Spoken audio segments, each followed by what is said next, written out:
Hello, everyone. Welcome to the Genius Dog Challenge. I am Shani Dole from ELTE University. Today, in our interview series, we are going to interview Dr. Adam Milkosi. Adam is the head of the ethology department as well as the Biology Institute.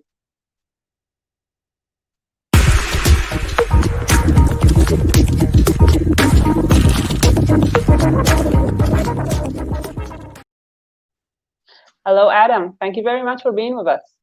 Hello, hi. It's been nice to be with you. Hello. So, first of all, I said you are the head of the ethology department. What is ethology? Well, yes, I think we really should explain that to some of the viewers because they might not be familiar with the word. Actually, ethology means basically the biological study of animal behavior. So anything that is really connected to animal behavior. And if you are especially interested in the evolution of the behavior or the function of the behavior, then this belongs to ethology. And we in Budapest at the university, we have a department where the researchers observe not just dogs, but also some other animals like cats. And then we had a history actually of looking at and studying fish a lot. That's funny. I mean, I understand why study fish. But why study dogs? You said ethology is the natural environment. Yes, well, I mean, this is a good question again. Why dogs could be interesting for an ethologist? Because if you are an ethologist, you really want to study something really exceptional, going to Australia to study kangaroos or to the rainforest and so on. Dogs might be sort of boring. They also are around, and maybe that also explains why dog research actually started relatively late, especially with regard to animal behavior. And I think our group was really the first to recognize that the human social environment is a natural environment for the dog. So that might not provide so exciting challenges for the researchers, but still it's a very interesting environment.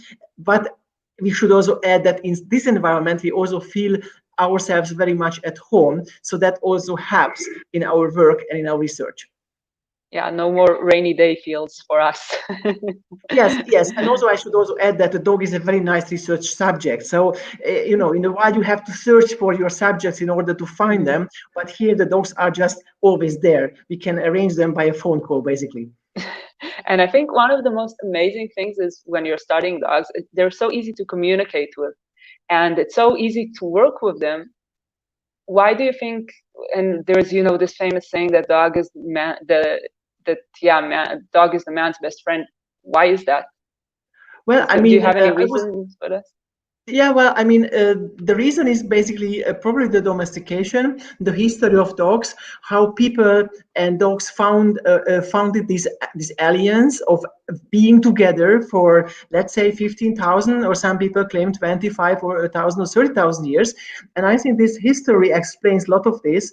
Dogs have changed over this time. They are not the same animals as they used to be, as the ancestors still are.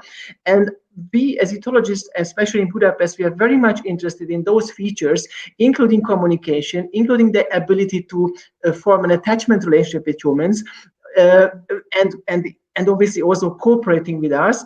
What makes the dogs so well fitted to the human social environment? And because this actually happens and people feel that, even those who are not scientists, this is why at the end of the day they claim that these creatures are our best friends. And sorry, people that view us, they know that our project is mostly focused on understanding language. And I think this can sound very weird. I mean, our dogs bark, they don't speak. So why would you study it all language in animals? Well, I mean, that's also again true. I mean, when we talk about communication, and this is probably the broader term about interacting and some people would say exchanging information, when one individual influences the other individual through some specific signals. So this is communication basically, and the language is a sort of a subset, one specific aspect of communication. Now, Even in scientific literature, there's sometimes people use this language in a broader sense. So we talk, for example, about body language. Now, body language is not a typical language. It's just we should actually talk about body communication or using bodily signals for communication. This would be the correct but relatively long version of explaining what's going on. So when we study language, that really language as a phenomena is very specific to humans. So, so far, only humans have language. This also means, obviously, that language consists of many rules. Language has many features. For example, something that things have names, or there you can put specific sequences of signals together. You can think about or express future or past using language, and there are many other features that altogether consist language, and that is not, or at least so far, we haven't found any animal species apart from humans that can show this variability in these skills. But some aspects of the language could be also part of animal communication. But there are some studies, I think from the 80s, 70s, 80s, about chimpanzees and one gorilla that were said that they can communicate with sign language. So why are you saying that that we don't have evidence for this? Well, yes, but because let's take the chimpanzee or the bonobo example also. I mean, yes, those individual animals have learned to actually understand some specific linguistic cues. They were also to show some signals using some gestures or some other symbolic systems. But then the problem was that the expression of language remained at a certain level. They were never able to use, for example, adjectives. They were making usually very simple sentences. So they didn't achieve that complexity that is, for example, present in a 3-year-old or a 4-year-old human. So in that sense, yes, that's what I was saying at the beginning, that some aspects of language could be present in animals, in dolphins, in chimpanzees, and even maybe in dogs, but not the whole ability is present in any other species than humans. Okay, but if we want to understand language, why wouldn't we? I mean, chimpanzees are our closest relatives, or bonobos. So why would you study a dog? That what's the sense behind that? Yeah, so chimpanzees are the natural choice because the assumption is that we share a common ancestor. So it could be hypothesized that the common ancestor should have shown some skills for language. But I think in the last 10 years, most of the scientists moved away from this concept and rather following another line of thought that assumes that what I said earlier, that there are some specific features of language that may be present in one or the other species. And here's very exciting a question that when the dog is sharing our environment and is part of this intensive communication. Actually, dogs are exposed to human language. We are talking to them most of the time or quite a lot. The question from the scientist is now, what can they pick up from this human communication? So whether they really understand words, sentences, verbs, adjectives, or they just understand how we express ourselves, whether we are angry what we are saying or whether we are happy how we something. So there are many features of language that could be understood by a dog. They may also express something of this understanding, and this is the big question that we would like to research, not to mention the situation that if you want to work with chimpanzees or bonobos, you have to do it in captivity, which is actually not a nice thing to have. And again, science tries to move away from this concept of having apes or even other animals in captivity. In contrast with the dogs, you can just work freely. They are around us. They would talk to you sort of anyway. So why don't do the research on them where you can also have some exciting findings? It's really funny because if anyone came to our department, you would see that most of the researchers bring their dogs to work with them. And they're always around means that they're basically always between your legs, lying in the corridor. And that is convenient and inconvenient in both ways. Yeah, that's true. And also what you can observe, which is also interesting, that people normally talk to the dog. So it's even if a Mhm. stranger comes to you and you say hi shiny, but and observes the dog, then it will show the hello dog, obviously without really knowing whether the dog is understanding anything. But that Yeah. might not be true. They might understand something from when you say to the dog a hello. Mhm. And I think one of the most groundbreaking researches that maybe the first that was done about the dog really purely in the sense of trying to understand language was research that we reviewed in this week's blog. So people, if you're interested, go ahead, look in our website. It's from 2009 and it's about a dog called Rico. What was your, because you've been studying dogs for so many centuries, what was your first reaction when you heard about this dog and what he was able to do? Well, yeah, my first reaction was really, I was thinking, this is, if it's true, it's amazing. And why I'm saying that, because scientists are always skeptical.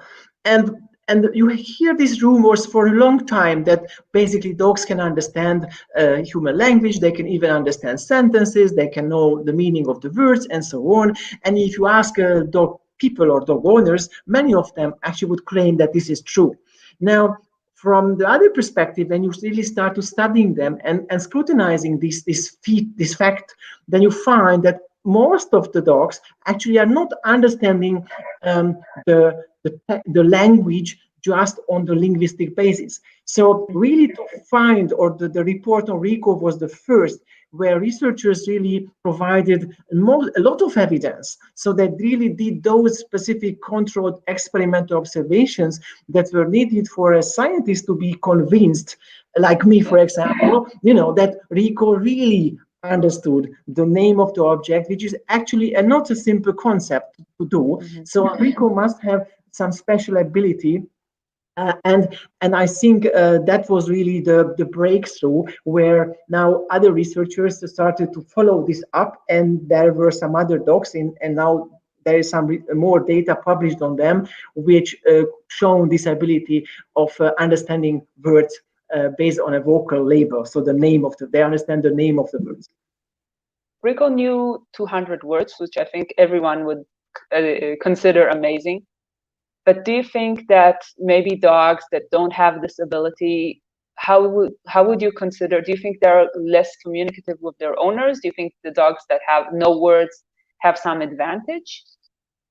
Well, I wouldn't say whether they have an advantage or whether it's better or worse. I think knowing 200 or 1,000 words doesn't make a dog more valuable than any others, because actually this is a specific aspect of the communication. Usually when a person, an owner or the family members are communicating with the dogs, they don't rely on the dog's knowledge of object names. I mean, what our communication is about is whether they want to do what he wants, whether they want to play, whether they want to go out, and that sort of thing.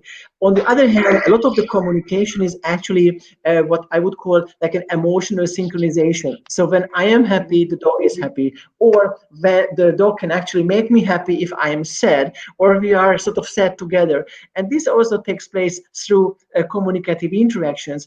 And I think this is the real role of any dog, to be a companion, a partner, a friend that really shares the emotion, the interest in the world, so with whom we really like to be together in our life. And I think this is an amazing skill that we sometimes underestimate how dogs good are at understanding us. And in this research, we're always saying, like, in this challenge, we're always referring to genius dogs, genius dogs. But can you tell us, like, your view on this and why? I mean, yes, genius dog is something really catchy, but do these dogs are they also geniuses in other areas? And how are they compared to other dogs, do you think? Well, yes, I mean, yes. So I thought we had this problem from the beginning, how to name these dogs, because in specific way they are specific. Now, obviously, when you are using a label, then there's always a danger that some people might oppose it. And the genius label, I would totally agree if some people don't really like it. We see it as, I think, better as a more gifted dogs. So there is a very specific skill. What we have now researched with Shani and with Claudia a lot in the last few years And it seems to be that the only thing where these dogs are really special is that they are able to connect a label, a vocal label with an object. And this is what they are really good at. Now, what we don't know, whether there is some other skill at what they might be good, but even then I would not call them genius dogs. And also what would be really interesting to find out, what is that specific cognitive ability that makes them so special. And obviously why this is interesting, because it has, if we would find out about the specific mental mechanism, we could also obviously understand a little bit more about the evolution of language in general, how this might emerge in different species. But even I could assume that there might be some specific applied use of that. So if you could have maybe helping other dogs to express themselves by using this way of communication with humans. That's super interesting. Adam, thank you very much for talking with us today. We will hear more of Adam tomorrow, so don't miss it on our live broadcast. Thank you, Adam. See you tomorrow. Thank you. Bye-bye. And for all of you at home, subscribe, because otherwise you might miss out. So if you want a reminder for tomorrow, just click that little subscription button. See you all tomorrow in the live broadcast.